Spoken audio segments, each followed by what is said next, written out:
आज दुनिया भर में ऑस्टियोपोरोसिस डे मनाया जा रहा है, जिसका मतलब है कि हम ख़वातीन में, क्योंकि यूजुअली ज़्यादा पाया जाता है, और होता ये कि आपकी जो हड्डियां हैं, जब आप उनका ख्याल नहीं करते, मतलब हड्डियों का ख्याल कैसे किया जा सकता है? मुनासिब खुराक, अच्छे वर्कआउट से, और जब आप ये दोनों चीज़ें नहीं करते, झगड़े से परहेज, मेंटल स्ट्रेस से भी परहेज, और ये जब तमाम तो चीज़ें आप निगलेक्ट करते रहते हैं तो फिर आप ऑस्टियोपोरोसिस का शिकार होते हैं। और पाकिस्तान में सबसे ज़्यादा अलार्मिंग बात ये कि हमारी यंग लड़कियां जो हैं वो ऑस्टियोपोरोसिस का जल्दी शिकार बन रही हैं। और ऑस्टियोपोरोसिस में होता है कि आपकी हड्डियों में भुरभुरापन आ जाता है, इसलिए बोन फ्रैक्चर की तरफ हम बहुत जल्दी चले जाते हैं। ज़रा सी आपको वेट, ज़रा सा स्लिप होना, जिसमें नॉर्मली आपको कुछ नहीं होना चाहिए, उसमें आपकी हड्डी डैमेज हो जाती है। तो इस पर क्या करना चाहिए जी?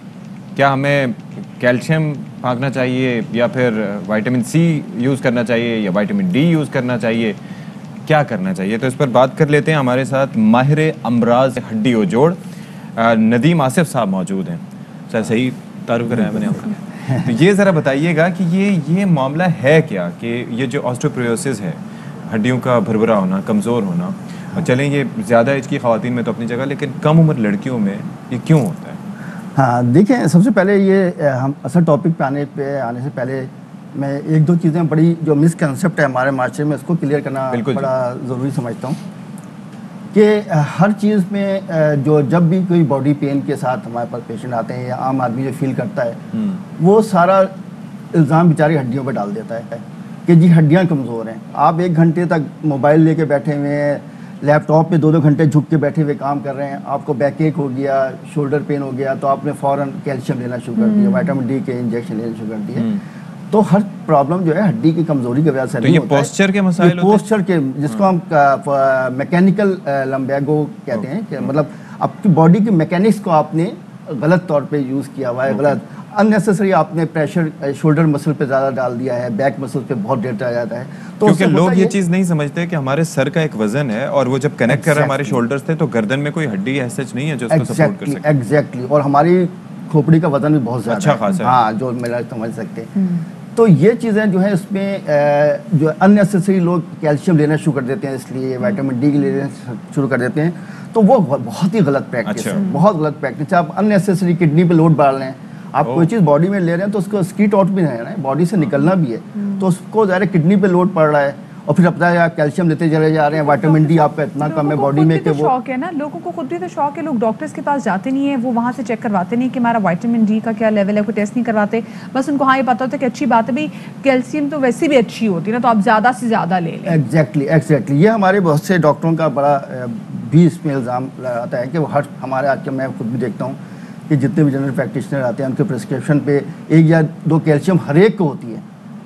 तो सबसे पहले बीइंग एज ए आम आदमी, उसको उनका राइट है वो सवाल पूछे ज़रूर कि डॉक्टर साहब ये दे रहे हैं हमें क्यों, इस वक्त हमें ज़रूरत है। एक फीमेल है, आप एग्जाम्पल लेने, स्टूडेंट है, लड़की है, वो आप कॉलेज गोइंग है या स्कूल गोइंग है, स्कूल में जाती है, पढ़ती है, डाइट ले रही है, आराम से नॉर्मल ले रही है, चले दूध ले रही है, ले रही है, तो उसको कैल्शियम आप क्यों देंगे?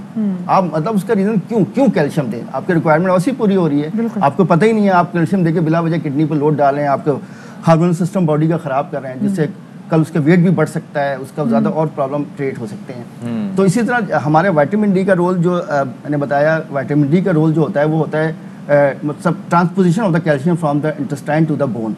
यानी कि आप जितनी कैल्शियम ले रहे हैं, अब उसको उठा के हड्डियों में भी डालना है ना, वरना वो स्कीट आउट हो जाएगी। जब विटामिन डी के लेवल बहुत कम है और अननेसेसरी कैल्शियम ले रहे हैं, और हम डाइट में भी ले रहे हैं, दूध भी पी रहे हैं, चले ये ओके, इसमें कोई प्रॉब्लम नहीं। हमारे जिस्म के अंदर वो कैल्शियम नहीं, बहुत अच्छी कैल्शियम, यही बात मैं आ रहा हूँ कि मेडिकेशन से होता है प्रॉब्लम। हाँ। आप लें, अच्छे फल फ्रूट आ रहे हैं, डाइट है, अच्छी डाइट लें, दूध लें, ये इससे कभी भी आपको एक्सेस में स्टोर नहीं होगी, बॉडी में स्टोर नहीं होगी, एक्सेस में नहीं जाएगी बॉडी, क्योंकि बॉडी को जो एब्जॉर्ब करना होगा वो करेगी, वरना वो पास आउट हो जाएगी। Natural phenomena. सही। अब विटामिन डी ले लिया आपने, उससे आपकी बोन भी स्ट्रांग हो गई।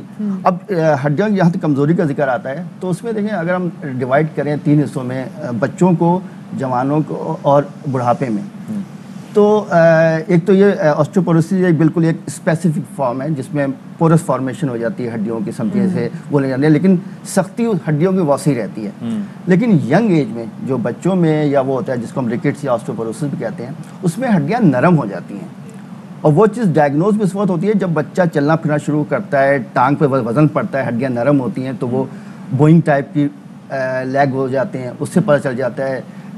रिस्ट पे आपकी कलाइयों पे कुछ सूजन इसमें जीन्स का भी किरदार होता है? सॉरी, जीन्स का जेनेटिकली होता है इस पे, लेकिन इसमें ज़्यादातर डायबिटी रोल बहुत ज़्यादा अच्छा, है। एक डॉक्टर साहब, एक कंसेप्शन जो हमारी है, मकसद जब एड्स वगैरह भी देखते हैं तो हमें लगता है कि जी दूध पीने से जो ऑस्टियोपोरोसिस का मसला है ये हल हो सकता है।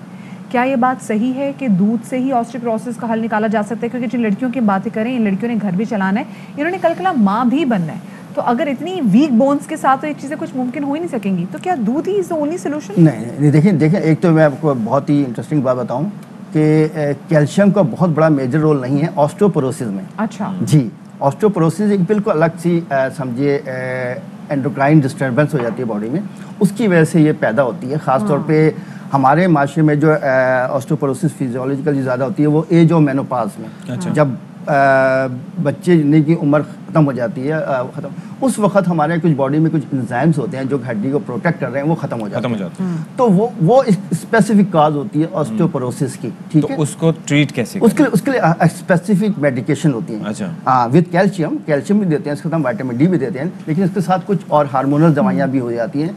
पहले जो कुछ ऐसी दवाइयाँ इस्तेमाल होती थी जिसके साइड इफेक्ट ब्रेस्ट कैंसर पे बहुत होते थे। That is the main cause of breast cancer. जो पहले हार्मोन्स की एक दवा इस्तेमाल होती है, अब वो बहुत कम हो गई है, अब दूसरी मेडिकेशन आ गई है। क्योंकि अब इतना ज़्यादा रिसर्च हो रही है कि ये भी नहीं पता चलता बाज़ औक़ात कि कौन सी दवा का किसी और मर्ज पे क्या असरात पड़ रहे हैं। एग्जैक्टली बहुत सी दवाइयाँ ऐसी हैं जो कि आपका विटामिन डी लेवल लो करती हैं, कैल्शियम की कमी वो करती हैं, इसलिए मैंने कहा बहुत सी दवाइयाँ ऑर्गन पे ज़्यादा प्रेशर भी डाल रही होती है, बहुत ज़्यादा। सॉरी, किसी ऑर्गन पे ज़्यादा प्रेशर भी डाल रही होती है। अब देखें ना, आप अगर कैल्शियम अननेसेसरी आप ले रही हैं बहुत बॉडी में, वो स्ट्रीट आउट एक हद तक किडनी फंक्शन कर रही है।